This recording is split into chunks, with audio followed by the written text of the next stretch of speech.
Welcome to the Explainer. So today we are tackling arbitrage, what everyone in finance calls the ultimate free lunch.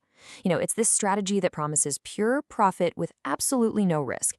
But as we're about to see, that promise, well, it comes with a pretty complicated and messy history. So on paper, it's the perfect deal. It's really simple. You see an asset that's cheap in one place, and at the exact same moment, it's more expensive somewhere else. You buy low, you sell high, all at once. And boom, you've locked in a guaranteed, totally risk-free profit. It's basically the engine that's supposed to keep markets running smoothly. But here's the real puzzle, right? If arbitrage is genuinely risk-free, then why is its store just filled with these spectacular, massive failures? Failures that have literally brought the global economy to the brink of collapse. That's the big question we're digging into. Okay, let's just dive right in. We'll start with the simple, the textbook version of how this whole arbitrage thing is supposed to work. This is the ideal scenario, the perfect, flawless free lunch. So, in its purest form, we call it spatial arbitrage. It's really just a financial bargain hunt. Imagine a bond is priced just a little bit differently in two locations. An arbitrager can at the exact same time buy it for less in Virginia and sell it for more in Washington. They instantly pocket that tiny difference. And what's cool is that this very act helps push those two prices back into alignment. Now, this concept isn't just some clever trading trick. It is a fundamental principle of modern finance. In fact, the arbitrage pricing theory, or APT, basically argues that it's the constant action of these arbitrageurs, always hunting for these little price gaps, that actually enforces the law of one price and keeps the entire market honest. Okay, so let's see how this simple idea gets way more complicated. We're going to look at how it builds into the complex, model-driven strategies that really dominate finance today. This is where the arbitrage machine really gets going. Modern arbitrage is this incredibly sophisticated machine. Instead of looking for price gaps between cities, it hunts for statistical ones.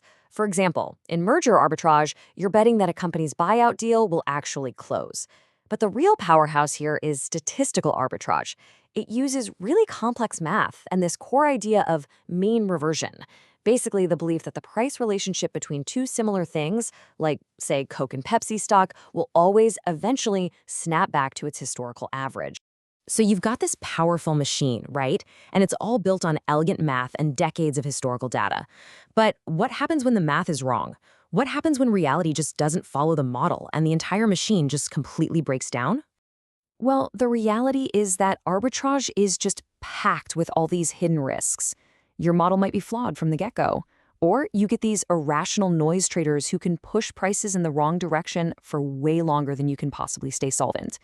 And these kinds of risks, they led to one of the most infamous financial collapses in modern history. Let's talk about long-term capital management, or LTCM. This was a hedge fund literally run by Nobel Prize-winning economists. These guys were geniuses, and they built their entire strategy on what they called convergence trades, betting that tiny price gaps between similar assets, think two different kinds of government bonds, would always narrow over time. The thing is, the profits on each of these trades were minuscule. We're talking fractions of a percent.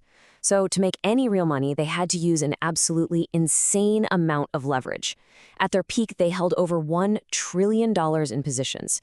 They were controlling a huge chunk of the entire global bond market.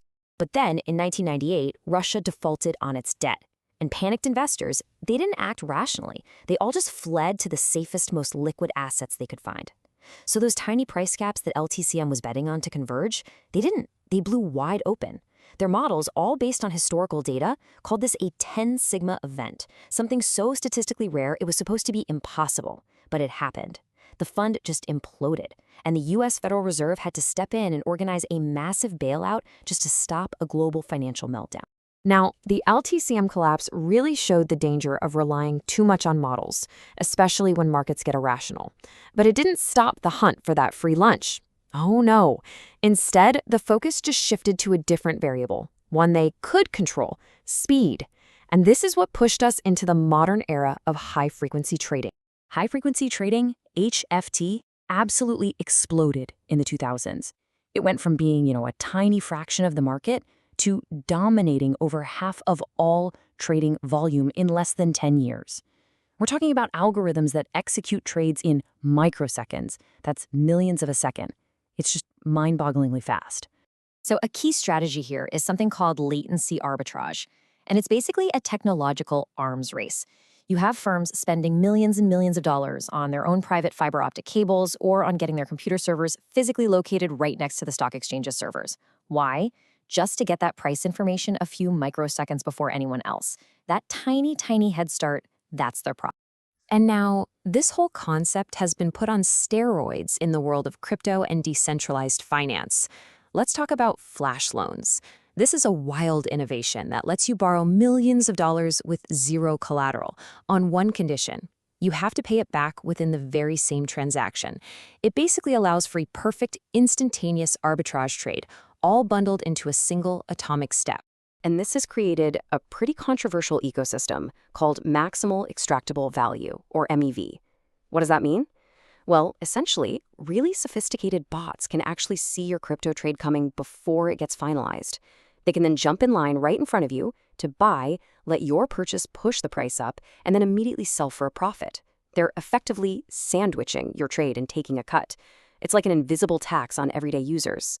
So all of this, it brings us to a fundamental conflict that really defines our modern markets. It's a battle over speed, it's a battle over access, and ultimately, it's a battle over what we even consider to be fair. And this right here, this captures the heart of the whole debate. On one side, you have people who say HFT firms are essential market makers. They add liquidity, they make trading cheaper for all of us. But on the other side, you have critics who say they're just parasites with an unfair technological advantage, using their speed to prey on slower, everyday investors. And this tension just absolutely blew up with the whole meme stock phenomenon. I'm sure you remember this. You had armies of retail investors organizing on social media, basically deciding to fight back. They saw these big hedge funds making massive bets that companies like GameStop would fail, so they coordinated this huge buying frenzy that completely turned the tables and forced the pros into a massive, painful squeeze.